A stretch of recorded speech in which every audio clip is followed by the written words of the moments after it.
temper. From the reputation and remembrance of my father, modesty and a manly character. From my mother, piety and beneficence, and abstinence not only from evil deeds, but even from evil thoughts, and further, simplicity in my way of living, far removed from the habits of the rich. From my great-grandfather, not to have frequented public schools, and to have had good teachers at home, and to know that on such things a man should spend liberally. From my governor, to be neither of the green nor of the blue party at the games in the circus,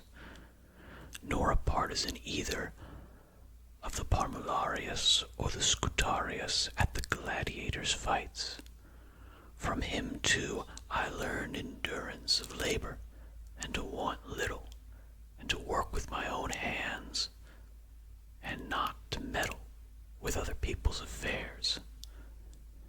and not to be ready to listen to slander. From Diognetus, not to busy myself about trifling things, and not to give credit to what was said by miracle workers and jugglers about incantations and the driving away of demons and such things, and not to breed quails for fighting, nor to give myself up passionately to such things, and to endure freedom of speech,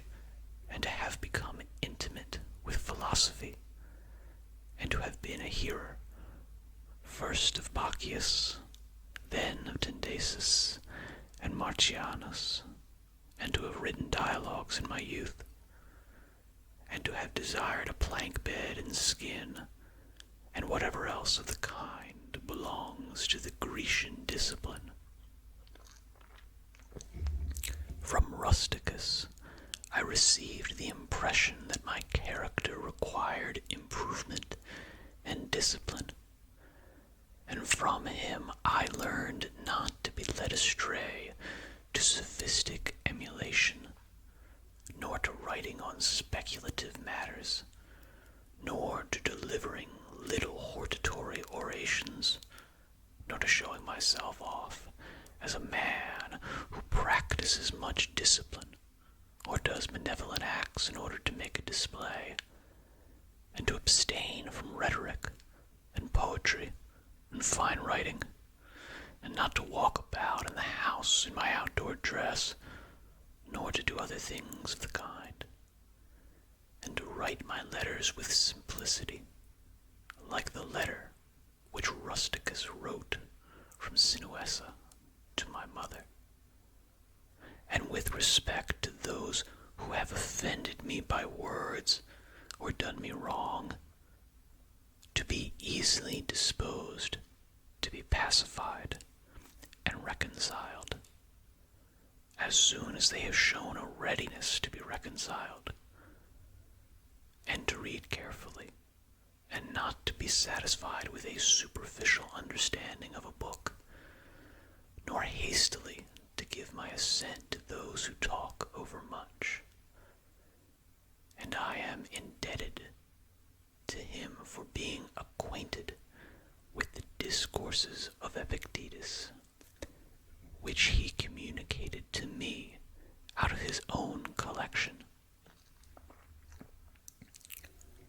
From Apollonius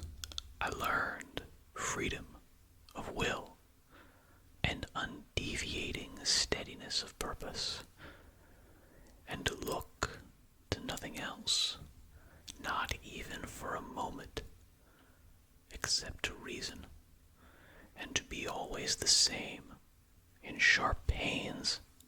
on the occasion of a loss of a child and in long illness, and to see clearly in a living example that the same man can be both most resolute and yielding, and not peevish in giving his instruction, and to have had before my eyes a man who clearly considered his experience and his skill in expounding philosophical principles as the smallest of his merits, and from him I learned how to receive from friends what are esteemed favors, without being either humbled by them or letting them pass unnoticed. From Sextus, a benevolent disposition, and the example of a family governed in a fatherly manner, and the idea of living comfortably to nature, in gravity without affectation, and to look after the interests of friends, and to tolerate ignorant persons, and those who form opinions without consideration. He had the power of readily accommodating himself to all, so that intercourse with him was more agreeable than any flattery, and at the same time he was most highly venerated by those who associated with him, and he had the faculty both of discovering and ordering,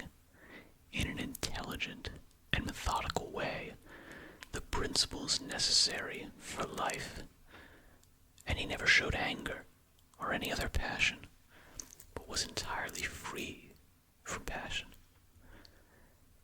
and also most affectionate, and he could express approbation without noisy display, and he possessed much knowledge without ostentation. From Alexander the grammarian, to refrain from fault-finding, and not in a reproachful way to chide those who uttered any barbarous or solecistic or strange-sounding expression, but dexterously to introduce the very expression which ought to have been used, and in the way of answer or giving confirmation, or joining in an inquiry about the thing itself, not about the word, or by some other fit suggestion. From Fronto, I learned to observe what envy and duplicity and hypocrisy are in a tyrant, and that generally those among us who are called patricians are rather deficient in paternal affection. From Alexander the Platonic, not frequently nor without necessity to say to anyone, or to write in a letter, that I have no leisure, nor continually to excuse the neglect of duties required by our relation to those with whom we live, by alleging urgent occupations. From Catullus, not to be indifferent when a friend finds fault, even if he should find fault without reason, but to try to restore him to his usual disposition, and to be ready to speak well of teachers, as it is reported of Domitius and Athenodotus, and to love my children truly. From my brother Severus, to love my kin, and to love truth, and to love justice, and through him I learned to know Thrasea, Helvidius, Cato, Dion, Brutus, and from him I received the idea of a polity, in which there is the same law for all, and a polity administered with regard to freedom of speech, and the idea of a kingly government which respects most of all the freedom of the governed. I learned from him also consistency and undeviating steadiness in my regard for philosophy, and a disposition to do good and to give to others readily, and to cherish good hopes, and to believe that I am loved by my friends. And in him I observed no concealment of his opinions with respect to those whom he condemned, and that his friends had no need to conjecture what he wished or did not wish, but it was quite plain. From Maximus I learned about self-government, and not to be led aside by anything, and cheerfulness in all circumstances, as well as in illness, and a just admixture in the moral character of sweetness and dignity, and to do what was set before me without complaining. I observed that everybody believed that he thought as he spoke, and that in all that he did he never had any bad intention, and he never showed amazement and surprise, and was never in a hurry, and never put off doing a thing, nor was perplexed, nor dejected, nor did he ever laugh to disguise his vexation, nor, on the other hand, was he ever passionate or suspicious. He was accustomed to do acts of beneficence, and was ready to forgive, and was free from all falsehood, and he presented the appearance of a man who could not be diverted from right, rather than of a man who had been improved. I observed, too, that no man could ever think that he was despised by Maximus,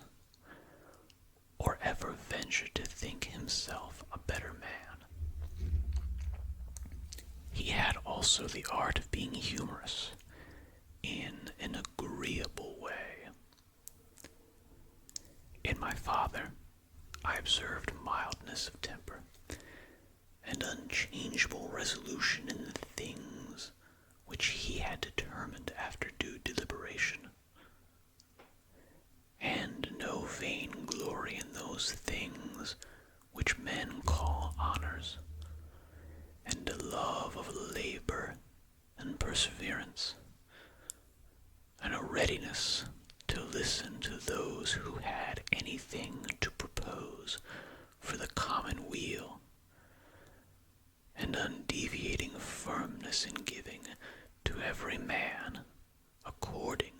to his deserts, and a knowledge derived from experience of the occasions for vigorous action and for remission. And I observed that he had overcome all passion for boys, and he considered himself no more than any other citizen, and he released his friends from all obligation to sup with him or to attend him of necessity when he went abroad. And those who had failed to accompany him by reason of any urgent circumstances always found him the same. I observed, too, his habit of careful inquiry in all matters of deliberation, and his persistency, and that he never stopped his investigation through being satisfied with appearances which first present themselves, and that his disposition was to keep his friends,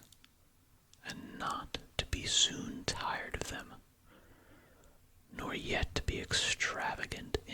affections, and to be satisfied on all occasions,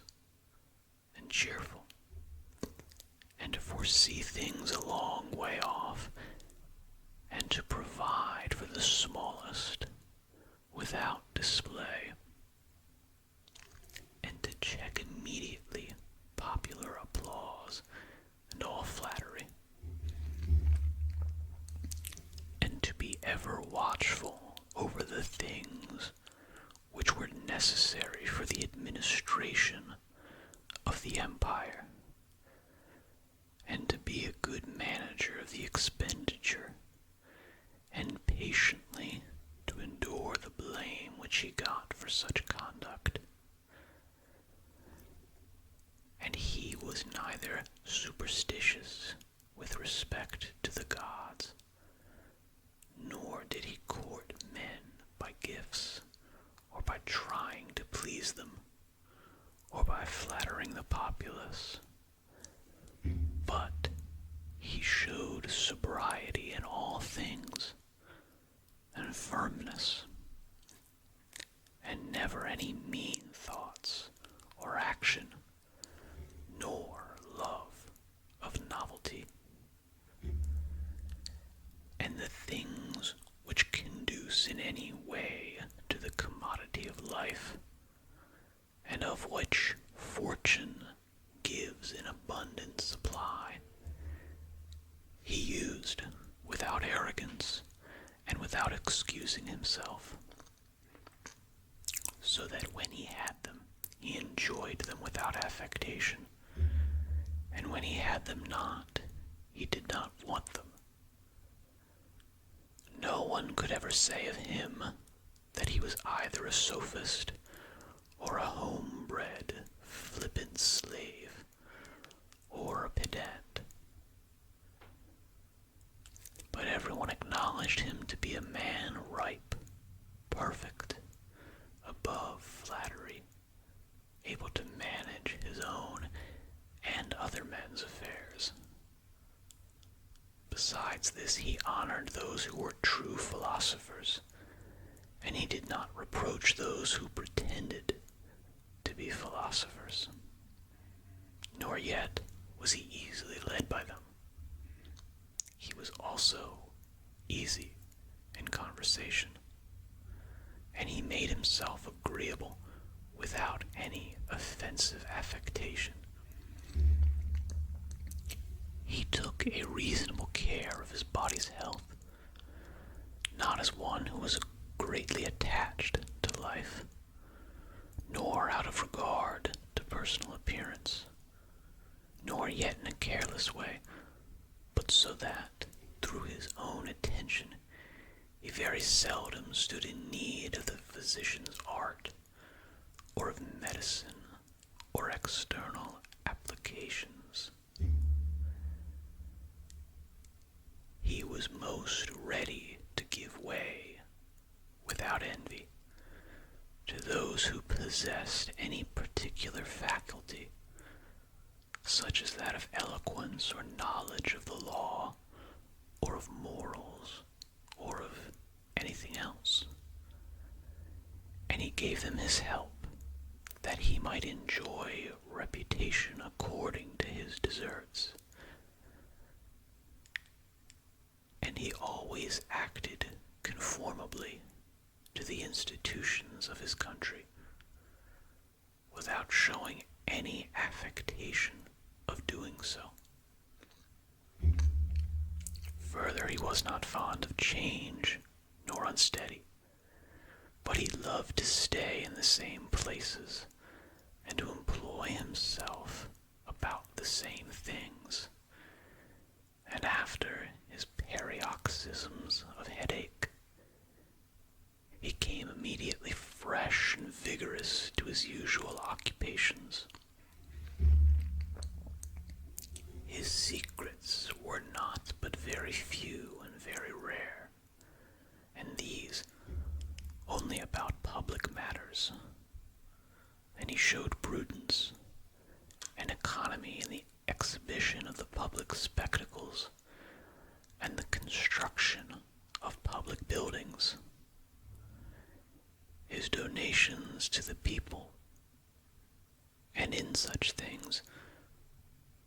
was a man who looked to what ought to be done, not to the reputation which is got by a man's acts. He did not take the bath at unseasonable hours. He was not fond of building houses, nor curious about what he ate, nor about the texture and color of his clothes, nor about the beauty of his slaves. His dress came from Lorium, his villa on the coast, and from Lanuvium generally. We know how he behaved to the toll collector at Tusculum, who asked his pardon, and such was all his behavior. There was in him nothing harsh, nor implacable, nor violent, nor, as one may say, anything carried to the sweating point. But he examined all things severally, as if he had abundance of time, and without confusion, in an orderly way, vigorously and consistently. And that might be applied to him which is recorded of Socrates, that he was able both to abstain from and to enjoy those things which many are too weak to abstain from and cannot enjoy without excess. But to be strong enough both to bear the one and to be sober in the other is the mark of a man who has a perfect and invincible soul, such as he showed in the illness of Maximus. To the gods I am indebted for having good grandfathers, good parents, a good sister, good teachers, good associates, good kinsmen and friends, nearly everything good. Further, I owe it to the gods that I was not hurried into any offense against any of them, though I had a disposition which, if opportunity had offered, might have led me to do something of this kind. But, through their favor, there never was such a concurrence of circumstances as put me to the trial. Further, I am thankful to the gods that I was not longer brought up with my grandfather's concubine, and that I preserved the flower of my youth, and that I did not make proof of my virility before the proper season, but even deferred the time. That I was subjected to a ruler and a father who was able to take away all pride from me, and to bring me to the knowledge that it is possible for a man to live in a palace without wanting either guards or embroidered dresses or torches and statues and such like show, but that it is in such a man's power to bring himself very near to the fashion of a private person, without being for this reason either meaner in thought or more remiss in action, with respect to the things which must be done for the public interest,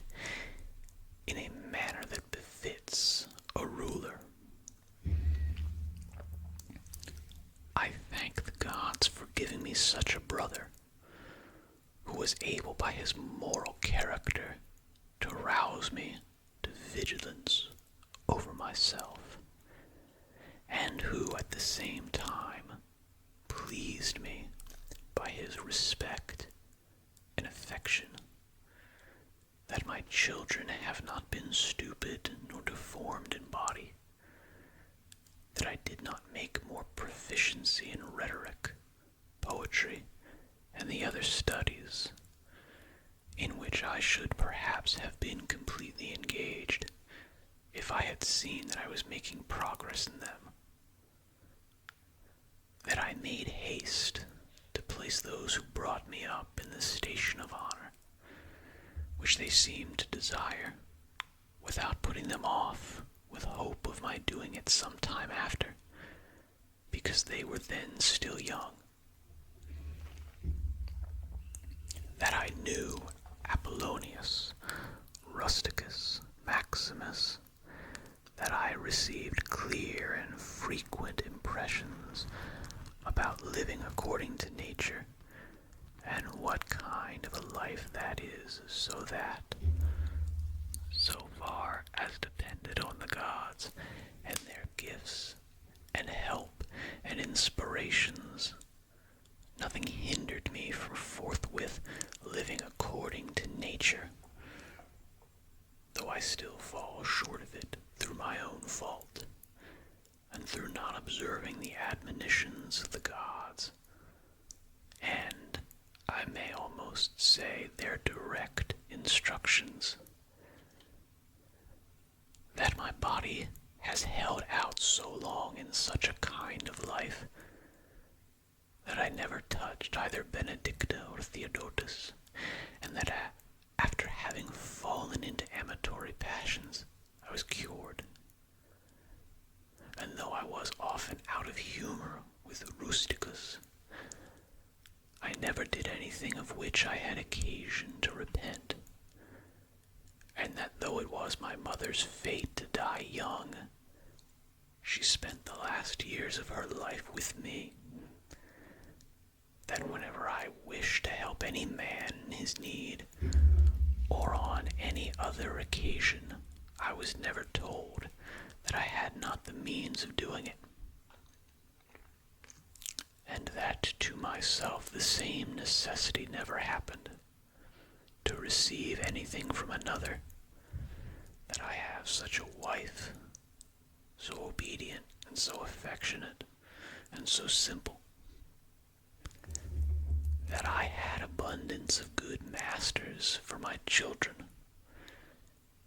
and that remedies have been shown to me by dreams, both others and against blood-spitting and giddiness, and that when I had an inclination to philosophy, I did not fall into the hands of any sophist, and that I did not waste my time on writers of histories, or in the resolution of syllogisms, or occupy myself about the investigation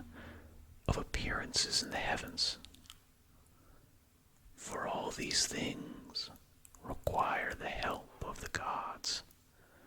and fortune. Among the quadae at the granua